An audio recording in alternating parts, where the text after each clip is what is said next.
แม่ของขวัญปีใหม่แม่ก็บอกที่หลังโอเคเสียงเสียงด้วยแกงเก็บมูลหามันเป็นอะไรเนาะก็เป็น ครับ ไม่เป็นกันนี่ มือมีเกาได้หนึ่ง ผมก็เห็นแต่กระตาทกปกเลยจังได้อาบ เอาวิทยุคือบอกคนอาบน้ำ โอเคจ้ะแม่จ๋าเอาสวัสดีครับสายต่อมาแม่ ดีก็ได้ ครับผมพ่อโอเคแปลว่าจะขันปากหมาหรือขันปากเบี้ยวโอเคแปลว่า ดี มันเบี้ยวมันเบี้ยว เอาไม่บัดนะ กูจากเข้ากูจากกันกูจากเข้า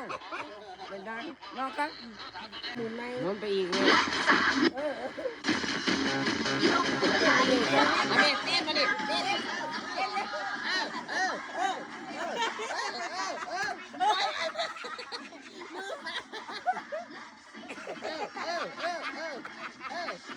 เปิดเต้นอยู่คนเดียวได้ไหมเด้อ